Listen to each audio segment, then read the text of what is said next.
नित्यानंद श्री अद्वैत गदाधर शिवासदि गौर भक्तवृंद। हरे कृष्ण कृष्ण कृष्ण हरे हरे, हरे राम राम राम। श्रील प्रभुपाद की जय। भगवद गीता यथारूप की जय। श्याम गौर भक्तवृंद की जय।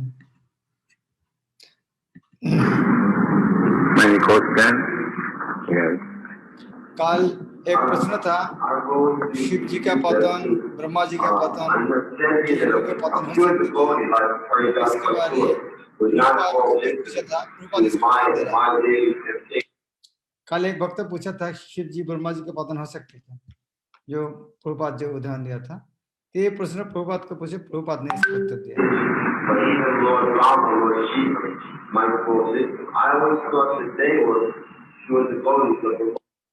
Supreme Personality within this material universe. He is the father of all living entities. So, there, of course, if we very scrutinizingly study, Haridas Thakur is in devotional service in greater position than Brahma. Although he is considered the incarnation of Brahma Haridas. So, we should not be disturbed when we see Lord Brahma, Lord Shiva, he is captivated in that way. We should take this instruction that if Lord Brahma and Lord Shiva becomes victim of Maya sometime, so what to speak of us? Therefore we shall be very, very careful. There is chance of fall down even in the status of Brahma and Shiva, what to speak of ordinary person. Therefore, we should be very strongly inclined to Krishna consciousness like Haridas Thakur, then we shall be able. So, Shiv जी और ब्रह्मा जी के उदाहरण हमें और सावधान करते हैं। शिव जी के ब्रह्मा जी हो सकते, हमें हमारी बात क्या है सकती। तो ये पतन किसी को भी हो सकते, ये हम भगवत गीता से कृष्ण को समझाने की कोशिश करते हैं। पतन किसको नहीं होता है? स्थित प्रज्ञ, शुद्ध भक्त का पतन नहीं हो सकता। उसको कहता है स्थित प्रज्ञ, जिसका प्रज्ञा, जिसका ज्ञान स्थिर हो गया कृष्ण भक्त में, उसको कोई पतन नहीं होगा। कैसे हो सकते हैं? जब भगवान का सेवा, वो श्लोक क्या है? विषय विनिवर्तन, उच्चतर स्वाद मिलने से ये संभव होता है। लेकिन कृष्ण भक्ति स्वर्कार, यदि कोई कोशिश करता है, यदि विपश्चित बहुत ज्ञानी व्यक्ति भी जतो तब यदि प्रयत्न करता है, फिर भी उनका पतन हो सकते। मन क्यों? मन बहुत पागल है, पागल मन कभी भी इसको पतन करा सकते, लेकिन जब कृष्ण भक्ति में आ सकता तब नहीं। इसीलिए पहले क्या करना चाहिए? इसलिए सारी इंद्रियों को भगवान के सेवा में लगाना चाहिए। लेकिन सारी इंद्रियों को भगवान के सेवा में यदि नहीं लगाएंगे, कोई एक इंद्रियों भी खुला रहेगा तो उनका क्या स्थिति होगा? एक इंद्रियों सेवा में नहीं लग गया तब उनका क्या हो सकता? तो उनका 62-63 नंबर श्लोक में कहता है, कल हम 62-63 पर था, इंद्रियों विषय के चिंतन करते हैं मनुष्य की, उनमें आसक्ति उत्पन्न हो जाती है। ध्यान तो विषयानुपुंस, कोई विषय का ध्यान करने से उनका आसक्ति होता है, बार बार एक चिंता करने, बार बार एक बात बोलने से उनका आसक्ति होता है। और वो आसक्ति जब बाधा होता है, वो काम में परिणत है, नहीं हमको चाहिए, और काम को बाधा देगा तो वो क्रोध उत्पन्न कर देता है, नहीं हमको चाहिए। तो क्रोध के बाद क्या होता है? क्रोधात भगवती सम्मोह, क्रोध से मोह केवल नहीं है, सम्मोह पूर्ण मोह होता है। क्रोध इतना जब होता है, क्रोध को नहीं हमको चाहिए, मर जाऊंगा मैं कोई, फिर मुझको चाहिए, क्रोध इतना होता है सम्मोह। और सम्मोहत स्थिति विभ्रमो, सम्मोहत, सम्मोह से स्थिति विभक्ति आते हैं, सम्मोहत इससे पूर्ण मोहग्रस्त क्या था? स्मृति विभ्रम, स्मृति अर्थात स्मरण शक्ति भूल जाता है, भाई हम कौन है, हमें ये नहीं करना चाहिए, ये करने से क्या होगा, बिल्कुल भूल जाते हैं। और स्थिति भंशात बुद्धि नाश हो, जब इस तरह स्मृति नष्ट हो जाता है, बुद्धि नाश होता है, और बुद्धि नाश होने से पुनश्यति अधपतन होता है। क्रोध से पूर्ण मोह उत्पन्न होता है, और मोह से स्मरण शक्ति का विभ्रम हो जाता है। जब स्मरण शक्ति भ्रमित हो जाते हैं तो बुद्धि नष्ट हो जाता है, और बुद्धि नष्ट होने पर मनुष्य भावकूप में पुनः गिर जाता है। ये तो समझ गया है, लेकिन प्रभुपाद तात्पर्य क्या दे रहे हैं, या ये श्लोक कोई व्याख्या करने बोलेंगे हम तो इस तरह कर ले, हाँ इस तरह करने से ये होता है, लेकिन प्रभुपाद का तात्पर्य कहाँ से शुरू होता है। प्रभुपाद ये फल्गु वैराग्य का संज्ञा दे रहा है। वैराग्य दो प्रकार होते हैं, एक असली ट्रू रिनाउंसिएशन, उसका नाम युक्त वैराग्य, और एक फॉल्स रिनाउंसिएशन, उसका नाम मिथ्या वैराग्य और फल्गु वैराग्य, जो असली वैराग्य नहीं है। तो प्रभुपाद ये इसके साथ वैराग्य का संपर्क कैसे आ गया? ठीक है, हम देखते हैं प्रभुपाद क्यों लिखा, बहुत जरूरी बात है। प्रभुपाद तात्पर्य शुरू करते हैं ऐसे, ये फल्गु वैराग्य का संज्ञा किया है। महापुर का गेट में ये 2 श्लोक लिखा है, मेन गेट का 2 साइड में 2 श्लोक लिखा है। ये भक्ति रसामृत सिंधु में ये रूप गोस्वामी 2 श्लोक वर्णन करते हैं। प्रापंचिक तया बुद्ध हरि संबंधेन वस्तु न मुमुक्षु भी परित्याग वैराग्य फल्गु कथ्यते।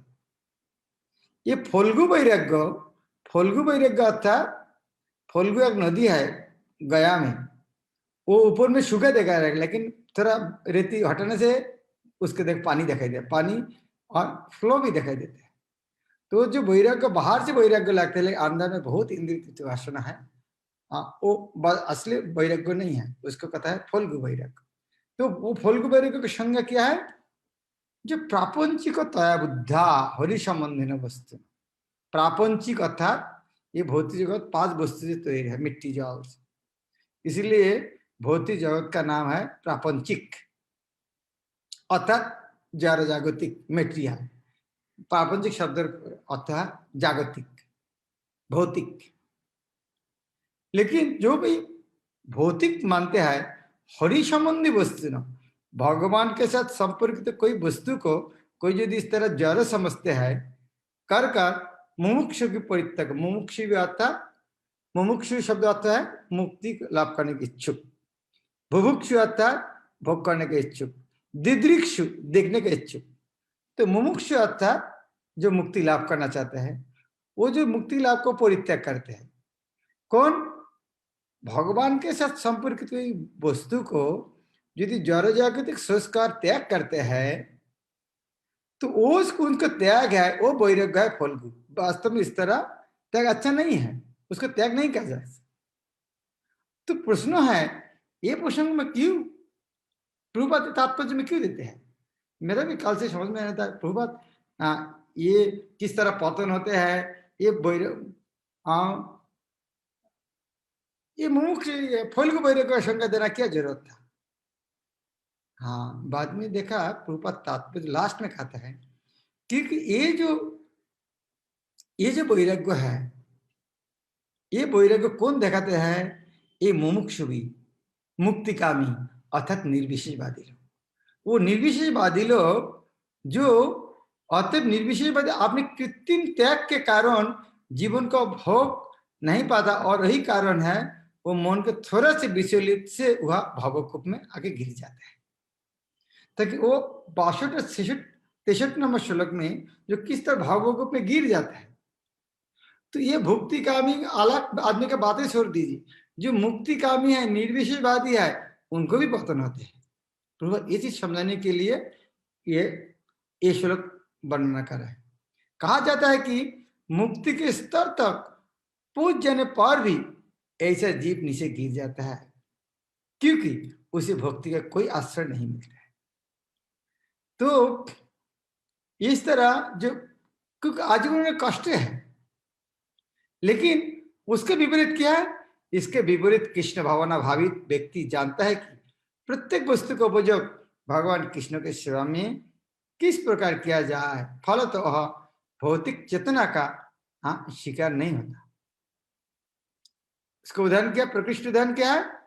निविषवादी के अनुसार भगवान निराकार होने के कारण भोजन नहीं कर सकते, अथवा अच्छे खाद्य से बांचता रहता है, किंतु भक्त जानता है कि कृष्ण परम भक्त है और भक्ति पूर्वक उन पर जो भी भेंट चढ़ा जाती है उसे वे खाते हैं।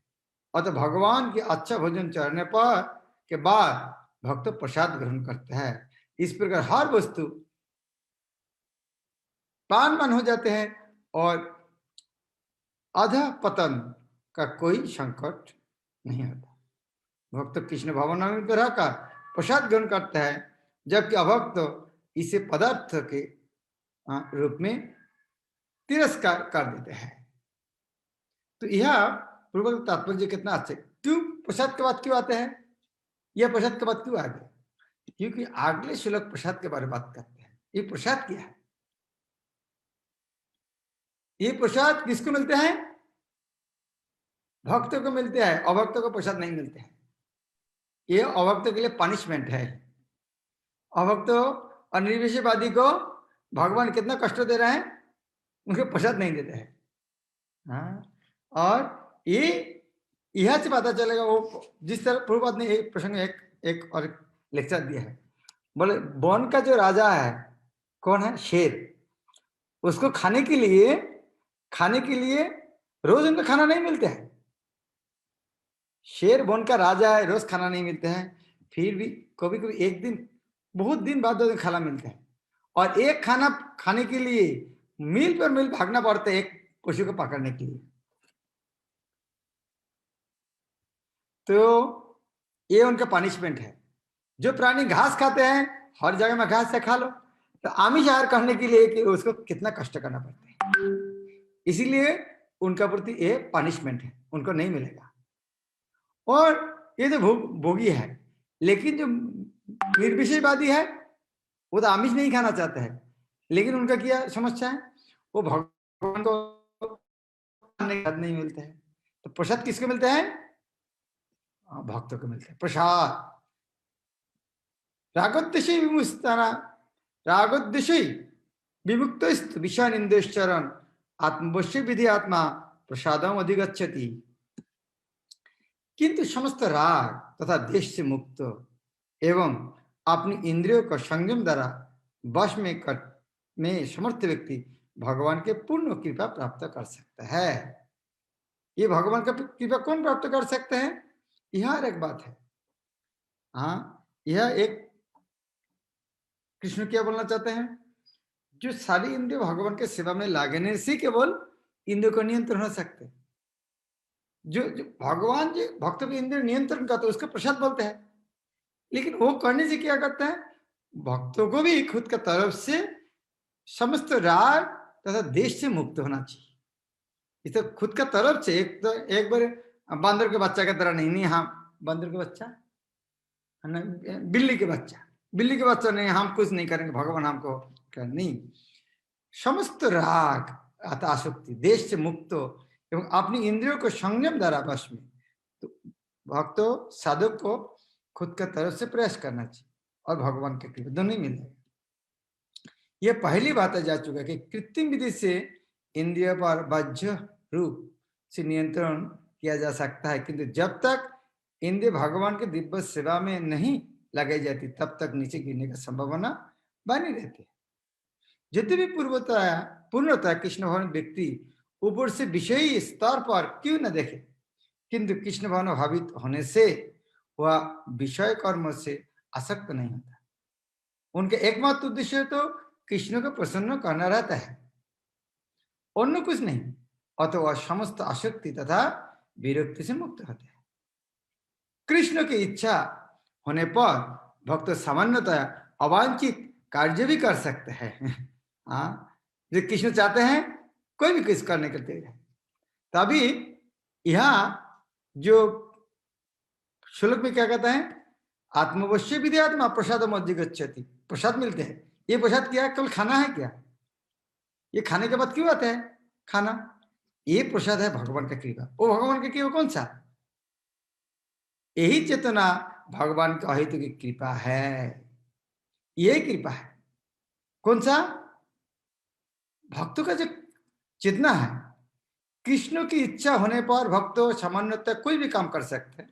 अतः कर्म करना या नहीं करना उनके वश में रहता है, क्योंकि वह केवल कृष्ण के निर्देश अनुसार ही कार्य करता है। ये जो मनोभाव है एक भक्तों का, ये मनोभाव है भगवान ने उनको दिया है। ये उनका भगवान का कृपा है। यही चेतना भगवान का अहेतु की कृपा है, जिसके प्राप्ति भक्तों को इंद्रियों से आसक्त होते हुए भी हो सकते हैं। तो ये है भगवान का कृपा, क्योंकि भगवान जब कृपा करते तब भगवान उनका इंद्रियों को खुद भी नियंत्रण करते हैं। तो जब इस तरह भगवान का प्रसाद मिलते हैं, प्रसादे सर्व दुखाना ही अनिरस्य हो जाए। इस तरह भगवान के जब प्रसाद मिलता है, कृपा मिलता है, सारे हानि अर्थात भय ना सब से मुक्त हो जाता है। प्रसादे सर्व दुखाना, भगवान के इस तरह कृपा मिलने से सारे दुख भय से मुक्त हो जाते हैं। और प्रसन्न चेतस्य आशु बुद्धि पर्यवतिष्ठित, जब इस तरह प्रसन्न होते हैं तो क्या होता है? उनका बुद्धि परिपक्व है। इस प्रकार से कृष्ण भावना में तो तुष्ट व्यक्ति के लिए संसार के तीनों ताप नष्ट हो जाते हैं। ऐसी तुष्ट चेतना होने पर उसकी बुद्धि शीघ्र ही स्थिर हो जाती है। तो अभी बहुत एक अच्छा बात बताए, ये कृष्ण भक्त होने से बुद्धि स्थिर होती है, इसलिए कृष्ण भक्तों को स्थित प्रज्ञ कहता है, बुद्धि जो कहता है ये भक्ति को। तो नास्ति बुद्धि अयुक्त, ये जो बुद्धि के बात बोल रहा है, लेकिन नास्ति बुद्धि अयुक्त। अयुक्त शब्द अर्थ क्या है? अयुक्त अर्थात जो कृष्ण के साथ युक्त नहीं है। अयुक्त शब्द आता है कृष्ण भावना संबंधित नहीं। जो कृष्ण भावना संबंधित नहीं है, न अस्ति बुद्धि, उनका बुद्धि नहीं है। इसलिए सबसे बुद्धिमान व्यक्ति कौन है? कृष्ण भक्त है। जो व्यक्ति पिता को नहीं मानते, क्या उनका बुद्धि है? जो व्यक्ति देश को राजा को नहीं मानते, क्या उनका बुद्धि है? तो उसी तरह जो भगवान को नहीं मानते, उनका बुद्धि नहीं है। न अस्ति बुद्धि, उनका कोई बुद्धि नहीं है। अयुक्त, जो भगवान कृष्ण का भक्त नहीं है, उनके कोई बुद्धि नहीं है। इसीलिए चैतन्य में क्या कहता है? जे जना कृष्ण भजे सेवर चतु, जो कृष्ण भक्ति करता है वो भक्त बुद्धिमान है। यह कृष्ण गीता क्या था? न अस्ति बुद्धि अयुक्त, जो अयुक्त है, युक्त नहीं है कृष्ण के साथ, उनका कोई बुद्धि नहीं है। न च अयुक्त भावना, वो जो अयुक्त जो है, एक तो उनका बुद्धि तो नहीं है, और भी भावना भी नहीं है। भावना अर्थात सुख, स्थिर चित्त, सुख भी नहीं है। तो उनका ना बुद्धि है जो अयुक्त है, अयुक्त है जो कृष्ण का जो भक्त नहीं, उनका तो बुद्धि नहीं, उनका सुख भी नहीं है। न च अभवय, तो ये जो भावना, उनका भावना तो है नहीं, कृष्ण भक्ति नहीं का सुख नहीं है। न च भावय तो शांति, जब कोई सुख नहीं है तो शांति का कोई प्रश्न नहीं आता। तो अशांत कुतो सुखम, जब अशांत हो तो सुख कहां से आता है? जो कृष्ण भावना भावित में परमेश्वर से संबंधित नहीं है, उसकी न तो बुद्धि दिव्य होती है और न ही मौन स्थिर हो पाता है, जिसके बिना शांति का कोई संभावना नहीं होती। शांति के बिना सुख हो भी कैसे हो सकता है? कितना अच्छा सिस्टमेटिक है। जो कृष्ण भावना भावित नहीं है, वो उसका कोई बुद्धि नहीं है। वो बुद्धि जो दिव्य नहीं होता है, उनका मौन स्थिर नहीं होता है। जब मन चंचल है, उनका शांति नहीं हो सकते। शांति का जो नहीं तो उनका सुख के बारे में क्या बात है? कृष्ण भावना भावित हुए बिना शांति का कोई संभावना नहीं हो सकती। अतः पांचों अध्याय लास्ट में जो श्लोक है, तो श्लोक का नाम है शांति का सूत्र। कौन सा श्लोक? भक्तारांग यज्ञोपशांग सर्वलोक महेश्वरम, वो श्लोक शांति का सूत्र कहते हैं। ये पांचों में इसका पुष्टि की गई है कि जब मनुष्य यह समझ लेता है कि कृष्ण ही योग्यता तपस्या के उत्तम फलों के एकमात्र भोक्ता है और समस्त ब्रह्मांड के स्वामी है, तथा समस्त जीवों के असली मित्र है, तभी उसे वास्तविक शांति मिल सकती है। अतः यदि कोई कृष्ण भावना भावित नहीं हो तो उसके मौन का कोई अंतिम लक्ष्य नहीं हो सकता। मौन की चंचलता का एकमात्र कारण अंतिम लक्ष्य का अभाव है। कितना अच्छा बात है। मौन की चंचलता का एकमात्र अंतिम कारण लक्ष्य है, या मौन का चंचल एकमात्र कारण अंतिम लक्ष्य का अभाव है। अभी कोई भी काम अंतिम लक्ष्य से नहीं होगा। आप कोई जगह में बैठे हैं, अब 1 घंटा पर कहाँ जाना पता ही नहीं है, ट्रेन में बैठे हैं, पता ही नहीं आपको कहाँ उतरना, कितना टेंशन है। अंतिम लक्ष्य अभी बैठा है, खाना कितना बजे है आपको पता ही नहीं है। ये स्टेशन में गया है, पता नहीं ट्रेन कितना बजे आएगा, कितना टेंशन है। तो हर चीज में, और ये यदि हम विचार करके अंतिम लक्ष्य, जीवन का अंतिम लक्ष्य यदि हमको पता है, अरे मरने के बाद तो भगवत धाम है, चलो मजा करो। मन की चंचलता एकमात्र कारण है अंतिम लक्ष्य का अभाव। अंतिम लक्ष्य पता ही नहीं जीवन का क्या, इसीलिए चंचल। जब मनुष्य को यह पता चल जाता है कि कृष्ण ही भोक्ता, स्वामी तथा शिव सबके मित्र है, तो स्थिर चित्त होकर शांति का अनुभव किया जा सकता है।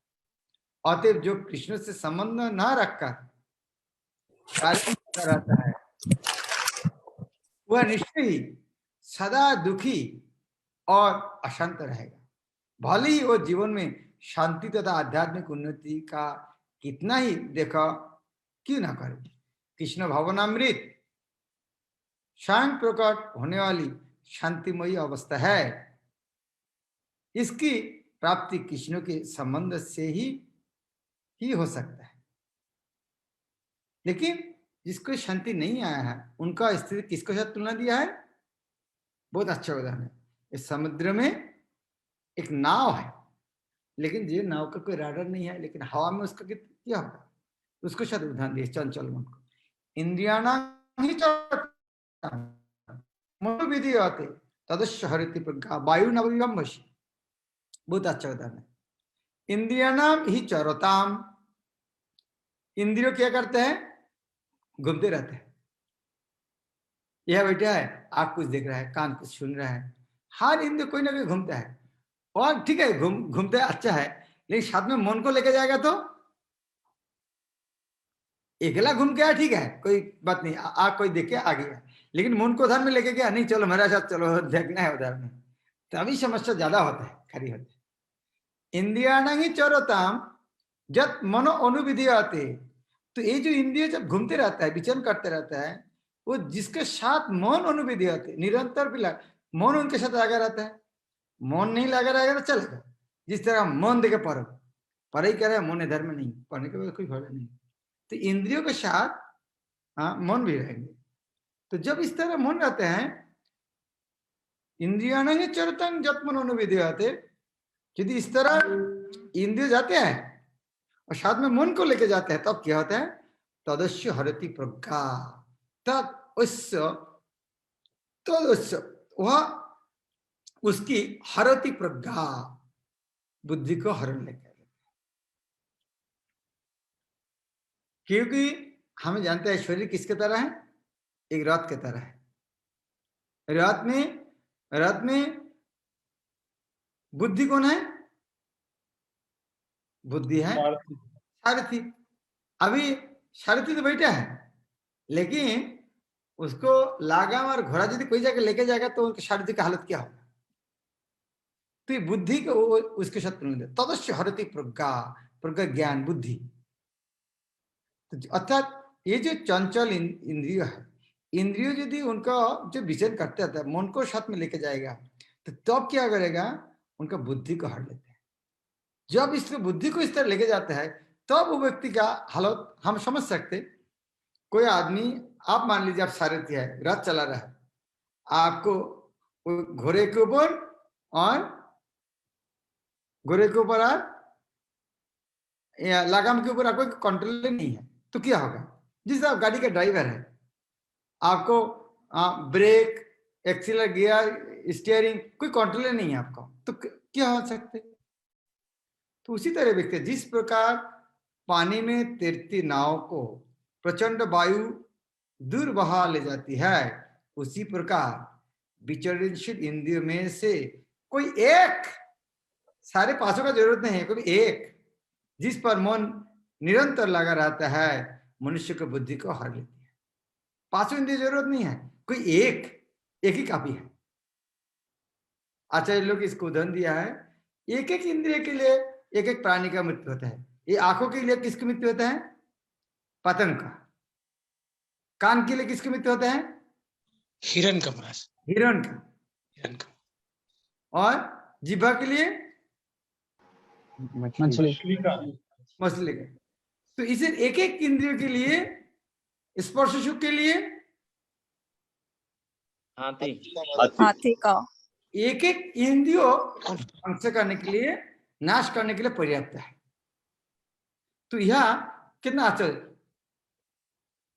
में से कोई एक जिस पर मन नियंत्रण लगा रहता है, कोई एक, लेकिन उनके साथ मन यदि मित्रता कर लेगा तभी मुश्किल है। मन नहीं करेगा तो चलेगा, लेकिन मन यदि उसके साथ मित्रता कर लेगा, मनुष्य को बुद्धि को हर लेती है।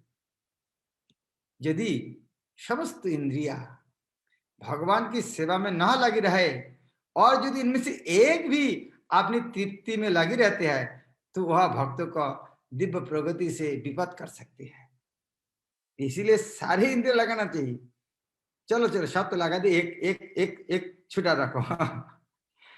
जैसे कि महाराज अम्बरीश के जीवन में बताया गया है, समस्त इंद्रियों को कृष्ण भावनामृत में लगा रहना चाहिए, क्योंकि मन को वश में करने की यही सही एवं सरल विधि है। तो प्रभुपाद कहते हैं, गुरु महाराज ने कहा, प्रभुपाद गुरु महाराज से कहते हैं, भक्तों के लिए सारी इंद्रिय बंद है, एक कर जिह्वा है, जिह्वा से के बाकी सारे इंद्रिय कंट्रोल है। लेकिन जिह्वा को एक केवल इंद्रिय तृप्ति करने का जगह है, इसीलिए भक्त का प्रसाद खाने से कभी बाधा मत देना, बस भक्त को प्रसाद अच्छा होना चाहिए। एक ही इंद्रिय खोला है, से अन्नामृत खाओ, राधा कृष्ण को न गाओ, प्रेम डाको चैतन्य। तो यहाँ कितना सुंदर कृष्ण ने सिस्टमेटिक वर्णन करा है, इंद्रियों को हमें कैसे नियंत्रण कर सकते हैं, और करने से या इंद्रियों, मन, बुद्धि कैसे जो रथ के साथ तुलना है, तो पहले से इंद्रियों को नियंत्रण करना। तो नियंत्रण इंद्रियों यदि वो खींच के लेकर जाए मन को, मन भी बुद्धि को लेकर जाएगा। तो शुरू से इंद्रियों को ही भी नियंत्रण करना चाहिए। और इंद्रियों को कैसे नियंत्रण कर सकते हैं? भगवान का सेवा, बस। कितना सरल बनता है। इसलिए कृष्ण भक्त बहुत बुद्धिमान है, सारी इंद्रियों भगवान का सेवा में लगाते। हरे कृष्ण। आशा करते हैं काल द्वितीय अध्याय गीता का सार, द्वितीय अध्याय काल खत्म हो जाएगा। मेरा इच्छा था आज खत्म करने के लिए। ठीक है, काल देखते हैं। हरे कृष्ण। किसी को कोई प्रश्न है?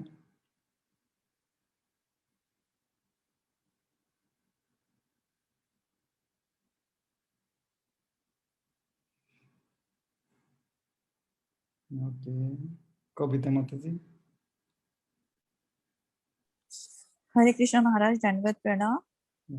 पेज नंबर 62, श्लोका नंबर 61 में लास्ट में जो परपोर्ट में दिया हुआ, ये थोड़ा सा समझ नहीं आया। तथा कथित योगी जो विष्णु पद को छोड़कर ध्यान आवश्यक बताता है, शून्य का नहीं, तथा कथित योगी जो विष्णु पद को छोड़कर अन्य किसी वस्तु का ध्यान करते हैं, वह केवल मृग मरीचिकाओं, ये मृग मरीचिकाओं की खोज में, इसका मीनिंग समझ में नहीं आया। अच्छा, ये मृग मरीचिका तो जानते हैं, मिराज, वो अच्छा मरुभूमि जो उसका मृग मरीचिका। अच्छा, अर्थात असत्य वस्तु के पीछे भाग रहा है। गॉट इट महाराज, got it. Okay okay, next question Murari Hari. Hare Krishna महाराज, धन्यवाद महाराज। कई बार ये प्रश्न था ऐसे तो कई बार जैसे भक्ति में आगे बढ़ने के लिए, प्रगति करने हेतु हमारा भाव होना चाहिए ऐसा, किंतु कई बार सेवा करते रहते हैं या भक्तों के बीच में रहते हैं तो सेवा चलते रहता है लेकिन भाव डेवलप नहीं कर पाते। तो वो जैसे प्रेरणादपि सुनिचना, तो वो भाव कैसे डेवलप करें? क्योंकि बाद में 1-2 दिन में रियलाइज होता है कि ऐसे मूड है ही नहीं, लेकिन सेवा चलते जा रहा है, करते जा रहे हैं, ऐसा लगता है। तो धीरे धीरे होगा। हाँ, 1 दिन 2 दिन तो नहीं होगा, वो धीरे धीरे हो जाएगा। जिस तरह मान लीजिए अभी मोबाइल के प्रति प्रेम होगा ना थोड़ा, 1 दिन में देखते अरे मोबाइल में इतना फैसिलिटीज है, वहां से कितना फायदा मिला है, तो प्रेम डेवलप कर लिया। तो धीरे धीरे होते हैं। हाँ, जिस तरह एक लड़का का एक लड़की का शादी होता है, किसी को जानते ही नहीं पहले से, कितना दिनों से, हाँ, कभी देखा ही नहीं। शादी करने के बाद फिर एक दूसरे को सेवा करते करते आपस में प्रेम होता है। उसी तरह सेवा करते करते भावना आ जाएगा, समय लगेगा थोड़ा।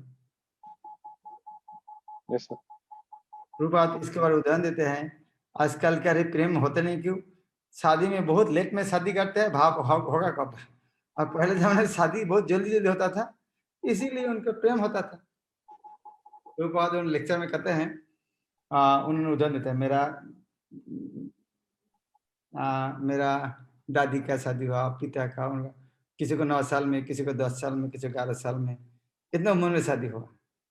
तो प्रभुपाद लिखते हैं, लेक्चर में बताते हैं, तो शादी करने के बाद लड़की को ससुराल में नहीं भेजते थे, पिता माता के साथ रहते थे। लेकिन वो लड़का जब आते थे तो वो बच्चा पास में कभी जाने नहीं देता, खाना को छोटा बच्चा क्या करेंगे। लेकिन सास उनका खाना खिला सब देता है, लेकिन कभी कभी 1 गिलास जल, एक पान देने के लिए कभी जाते, देके भाग के आते हैं। लेकिन बचपन से उनको पता, दोनों को पता था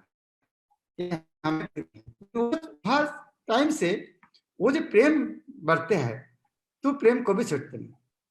ये प्रभुपाद बोलते हैं कौन प्रसंग में, तो बचपन में बच्चा को भी इस तरह भगवान का विग्रह देना चाहिए।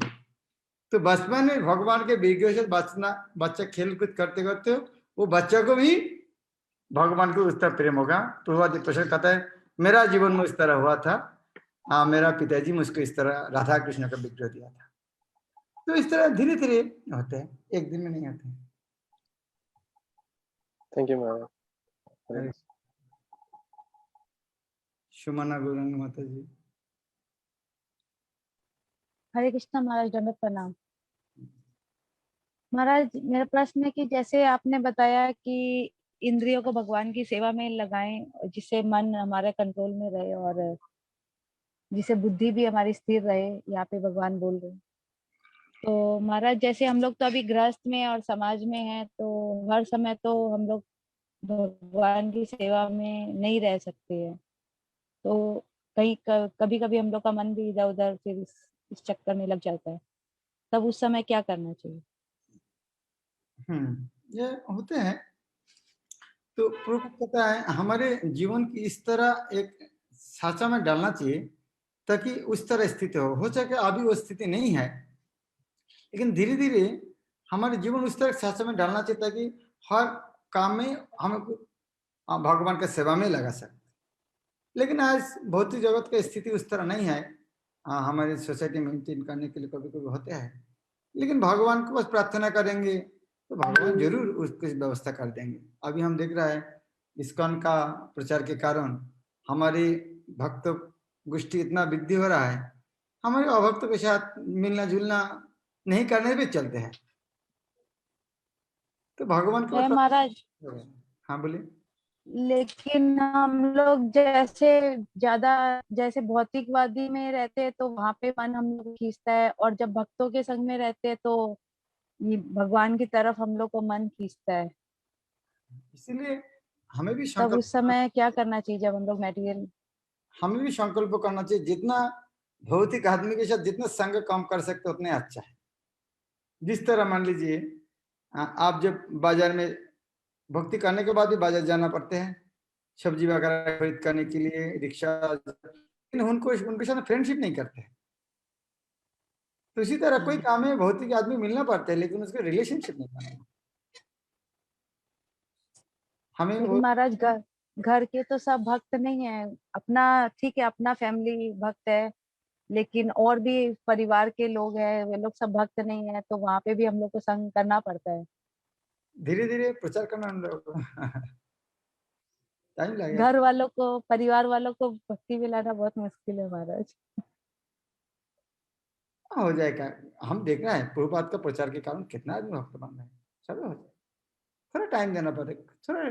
हम देखते हैं प्रभुपाद कितना सहन किया है, उनका परिवार के साथ भी प्रभुपाद सहन किया है, तो सहन तो थोड़ा करना पड़ता है और समय देना पड़ेगा। सब किसी को थोड़ा टाइम लगता है, हमें थोड़ा सहन करना चाहिए,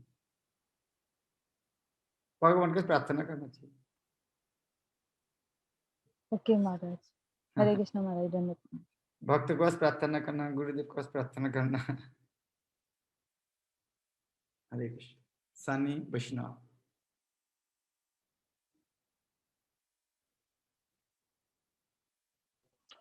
हरे कृष्णा महाराज, दंडवत प्रणाम। महाराज मेरा प्रश्न था, जैसे एकादशी का जो व्रत होता है वो बहुत ही महत्वपूर्ण होता है, तो जैसे जो मतलब 2 दिन की जो एकादशी हो जाती है महाराज, जैसे अभी हम लोग जो कल एकादशी मानेंगे और बहुत से लोग आज एकादशी मान रहे हैं, तो महाराज इसको किस प्रकार समझेंगे, क्योंकि एकादशी जो टाइमिंग होता है महाराज वो बहुत ज्यादा महत्वपूर्ण होता है, तो इसको मतलब 2 तरह से कैसे मतलब ऑब्जर्व करेंगे। एकादशी तो एक दिन ही होता है, लेकिन आज टेक्नोलॉजी इतना बढ़ गया ना, तो वो टाइम सूरज के साथ टाइम डिफरेंस के कारण, हाँ, तो वो सूक्ष्म हिस्सा होने के कारण अलग अलग जगह में अलग अलग एकादशी होते हैं। तो जो जगह में है, जिसे हमारे इस्कॉन में कैलेंडर में मिलता है, उज्जैन में एकादशी एक दिन, इंदौर में एक दिन, देवास में एक दिन, इस तरह इतना सूक्ष्म रूप में विचार करने का 1-2 मिनट के कारण होता है। तो हम तो ज्योतिर्विद है नहीं, तो इस्कॉन में जो ज्योतिर्विद लोग हैं, हाँ, भक्त वैष्णव, उन्हें जो कैलेंडर बनाते हैं उसके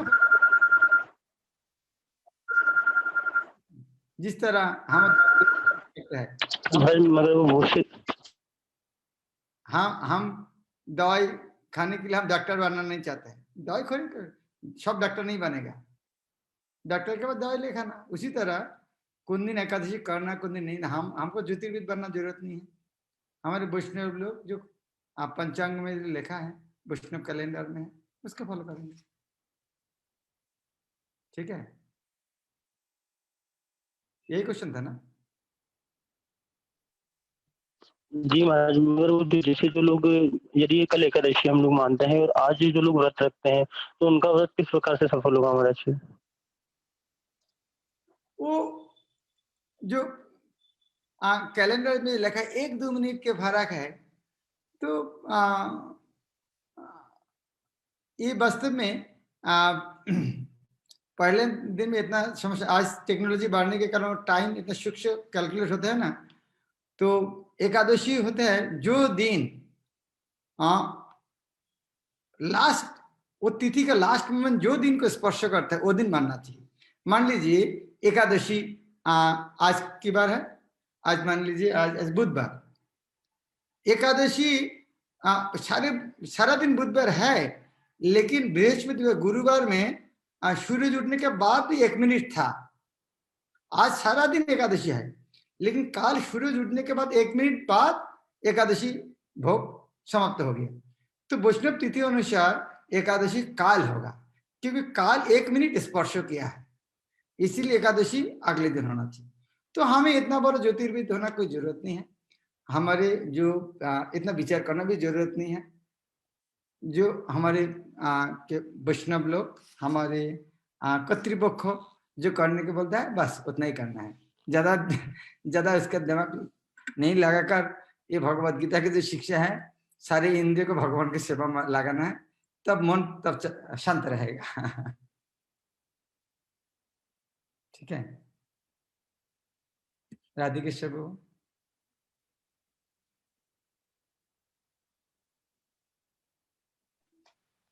हरे कृष्ण महाराज, दंडवत प्रणाम।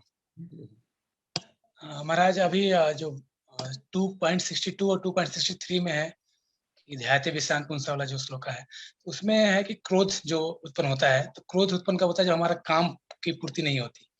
तो हमारा का डेली जो दिनचर्या हमारी, उसमें पता नहीं दिन भर में कितनी बार हम क्रोध करते हैं। तो क्या इसका सूक्ष्म रूप में मतलब यही है कि हमारा काम कहीं न कहीं अपूर्ण रहा, इसलिए मेरा क्रोध उत्पन्न हुआ है? इसका मतलब ये है क्या? वो एक हो सकते, लेकिन ये इस तरह काम होता है, काम जो वस्तु पे काम बाधा होता है वहां जो क्रोध होते हैं। इस तरह नहीं जो एक जगह क्रोध कभी कभी दूसरा जगह रिफ्लेक्ट हो सकते, लेकिन नॉर्मली क्रोध उत्पन्न होता है वो वस्तु से जहां कामना भोग करने की इच्छा पूरी नहीं हो रहा है वही क्रोध उत्पन्न होता है। हाँ, कभी कभी जिस तरह मान लीजिए किसी को टेंशन में है, दूसरा आदमी बात करके उनके साथ झगड़ा करना चालू कर देते हैं, हो सकते हैं। एक और प्रश्न था महाराज, वो किसी और टॉपिक से ही। हम लोग जैसे पढ़ रहे हैं अभी तक क्षीर सागर, गर्भोदक सागर और कारण सागर, 3 सागर में जो क्षोदक्षाय विष्णु, गर्भोदक्षाय विष्णु और कारणोदक्षाय विष्णु रहते हैं। तो ये क्षीर सागर तो समझ में आता है कि क्षीर मतलब दूध का सागर है, दूध समझ में आता है। गर्भोदक सागर भी समझ में आता है कि ठीक है, पसीने से भगवान के वो है। लेकिन कारण सागर समझ में नहीं आता है। कारण सागर मतलब कॉजल ओशन मतलब किस चीज का सागर होगा वो, या फिर हमारे बुद्धि से परे, समझ के परे है वो? और बाकी सब समझ में आता है। क्षीर सागर को तो हम समझ सकते हैं कि यहाँ दूध का सागर हो सकता है। आप तो साइंस के स्टूडेंट है। अभी केमिकल 105 मौलिक पदार्थ तो वो मिल गया है, लेकिन आपको सेंट का कंपोजिशन क्या है? नहीं मालूम। साइंटिस्ट निकला कुछ? सेंट जो है ये खुशबू है, उसके केमिकल कंपोजिशन क्या है? नहीं निकाला था। तो बहुत चीज तो हमको पता नहीं है, तो सेंट का केमिकल वो भी पता नहीं है। तो कारण का कंपोजिशन हमको, कॉज भी उस तरह का कंपोजिशन, एक सब्सटेंस है। देखो खुशबू कोई तक सब्सटेंस है, इस तरह पानी का केमिकल कंपोजिशन, शक्कर का, हवा का, ये जो हवा नहीं दिखाई दे रहा है साइंटिस्ट उसको केमिकल कंपोजिशन बना दिए। ये जो हवा नहीं दिखाई दे रहा है O2, NO, nitrogen, O3, ozone, जो दिखाई नहीं उसको दिखा दिया। लेकिन जो स्मेल है उसको केमिकल कंपोजिशन आज तक कहाँ निकला? तो जब इस तरह बहुत चीज है, हमें यद्यपि हमें खुशबू कोई वस्तु तो है, लेकिन किया है कैसे होता है? साइंटिस्ट ने कहा ये जो पचा अंडा का जो स्मेल है ये H2O2 हाइड्रोजन सल्फाइड, क्या ठीक है। H2S2 I think, H2S2 peroxide. Hydrogen sulphide ना, H2S महाराज। H2S hydrogen sulphide. हाँ। तो दो एक्सिस के इस तरह उन्होंने आविष्कार किया है। तो वास्तव में कंपोजिट किया, यदि इस तरह हो सकते, स्मेल का कंपोजिशन जानते नहीं लेकिन स्मेल बोल के कोई शब्द वस्तु तो है। तो उसी तरह कारण है वस्तु हमें पता नहीं है, लेकिन कोई एक सब्सटेंस है जहां से सब कुछ सृष्टि हुआ है। इसके लिए thank you Maharaj, clear Maharaj. Okay, Ramanuj Krishna को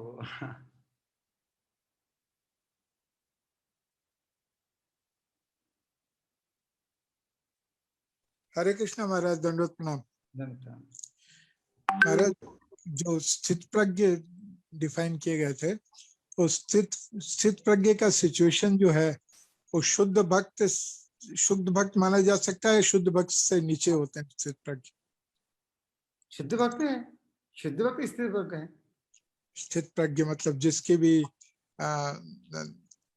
बुद्धि स्थिर है, हाँ, उसको शुद्ध भक्त माना जा सकता है।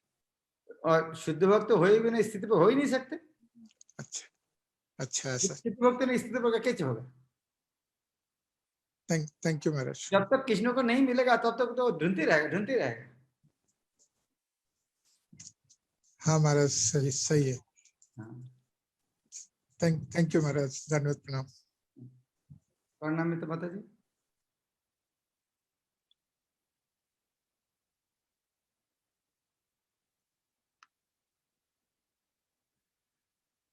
आपका अनम्यूट करना है। हरे कृष्णा महाराज, दंडवत प्रणाम। महाराज, मेरा प्रश्न है कि जैसे मन है वो बुद्धि को हर लेता है, हम इतना सुनते हैं, फिर भी मन कहीं ना कहीं उस चीज से प्रभावित हो जाता है। तो इस तरह से जब बच्चे कभी घर के माहौल से कभी बाहर जाते हैं और कुछ ऐसी चीजें देख के आते हैं, तो फिर उन लोगों को हम किस तरह से ट्रेन करें कि वो उस तरफ अपना आकर्षण न करके जो हमने सिखाया है उस पे तो वो दृढ़ नहीं रहते। वे उनकी जो बुद्धि है वो कहीं न कभी हम समझाते हैं, फिर भी वो उधर ही चले जाते हैं, उनका जो माइंड है फिर भी उधर चीज पे चला जाता है। कोई भी चीज है या कोई भी आकर्षण है उस पे चला जाता है, तो किस तरह से उसको मतलब हम बैलेंस बनाए, किस तरह से उनको ट्रेन करें? वास्तव में शास्त्र में कहता है प्रवृत्ति भूतानां निवृत्तिस्त महाफलम। वास्तव में ये भौतिक जगत का स्वभाव ही है इंद्रिय तृप्ति विषय में आकर्षित होना। तो इसीलिए हमें उसके लिए अभ्यास करना बहुत जरूरी होता है। और कृष्ण भक्ति में जो सेवा में है उसको जिसको और आकर्षणीय करना चाहिए। जिस तरह कोई बच्चा खाने के लिए जाता है तो अच्छा भगवान का प्रसाद यदि मंदिर तो बाहर में होटल में जाएगा नहीं, तो वीडियो गेम देखना चाहता है, टेलीविजन देखता है, इसलिए गुरु महाराज ने अभयचरण टीवी सीरियल बनाया है। बहुत सुंदर कुछ देखना चाहता है, सुंदर भी भगवान का मंदिर का भगवान का सजाना। इस तरह धीरे धीरे भक्ति में भक्तिमय कर्मों में युक्त करना है। लेकिन भौतिक जगत में इतना कुछ प्रलोभन है भौतिक जगत का, ये स्वाभाविक है उसको आकृष्ट करेंगे। इसीलिए बहुत सावधान होना और बचपन से ट्रेनिंग होना बहुत जरूरी है। बचपन में ट्रेनिंग नहीं होगा तो बाद में थोड़ा मुश्किल हो जाएगा। बचपन से वो ट्रेनिंग लेगा। जिस तरह मान लीजिए जो बचपन से जो कोई मछली अंडा खाया नहीं है उनको उतना आशा, लेकिन पहले जो इतना खाया उसके बाद में छोड़ना थोड़ा मुश्किल होता है। तो इसी तरह ये जो ट्रेनिंग है शुरू से छोटा बचपन से देंगे तो कंट्रोल करना इजी होता है। ठीक है महाराज, आप ब्लेसिंग्स दो कि कर पाए। बाहर का आकर्षण इतना ज्यादा स्ट्रांग रहता है कि हमारा उसके सामने ढीला हो जाता है। तो कोशिश करेंगे महाराज। थैंक यू गुरुदेव। ये तो पिता माता के लिए हमेशा एक टेंशन है, बच्चा को इस तरह भक्ति मत में लाना है, कोशिश करना चाहिए। और आजकल में कहूँ और एक अच्छा सुविधा है, हमारे भक्तों लोग का संख्या इतना बढ़ गया है, भक्तों लोग के बीच में भक्तों का बच्चा एक साथ मिलते हैं तो वो स्पिरिचुअल एटमॉस्फेयर में रहते थे, रहने का मौका मिल। लेकिन पहले इस तरह सुविधा नहीं था। अभी भक्तों का बच्चा है, आपको सूरत में देख लीजिए, अभी आपका बच्चा दूसरा के पास नहीं जाएगा चलेगा, भक्तों का बीच में ही सारा दिन उसका जितना सारे क्रिकेट खेलने से शुरू करके अभी उधर में सुना वो सूरत के बच्चा लोग अभी क्रिकेट मैच चालू किया है। बहुत अच्छा क्रिकेट मैच किया महाराज उसमें बच्चों ने। बहुत नया लड़का जुड़ा, मैं सुना वो लोग क्रिकेट मैच चालू किए, इसके माध्यम बहुत नया बच्चा का जुड़ा। तो मैं पहले बार सुना, ये भी प्रचार का बहुत बड़ा टेक्निक है। सूरत के बच्चे क्रिकेट मैच चालू किया, इसके अंदर बहुत बच्चा जुड़ गया था। तो अच्छा है, तो भक्तों का क्या क्रिकेट टीम बन गया है। बहुत अच्छा, थैंक यू महाराज, धन्यवाद। ओके, नीलेश कांडेलाल प्रभु। हरे कृष्णा प्रभु जी, दंडवत प्रणाम। महाराज जी, मेरा क्वेश्चन था कि ये जो डासना मंदिर यूपी में जो अभी घटना चल रही है उसको हमें उस घटना को किस तरह देखना चाहिए और हमें कैसे उनका या समर्थन करना चाहिए या नहीं करना चाहिए महंत जी का? मैं पता नहीं क्या हुआ जी, मैं पता नहीं क्या समस्या हुआ मंदिर में। डासना मंदिर में जो अभी इतनी घटना चल रही है ना महाराज जी, उन्होंने एक बोर्ड लगा के रख दिया था कि मुसलमानों का प्रवेश वर्जित है यहाँ पे, उसको लेकर के बहुत अभी बातें चल रही थी। अच्छा,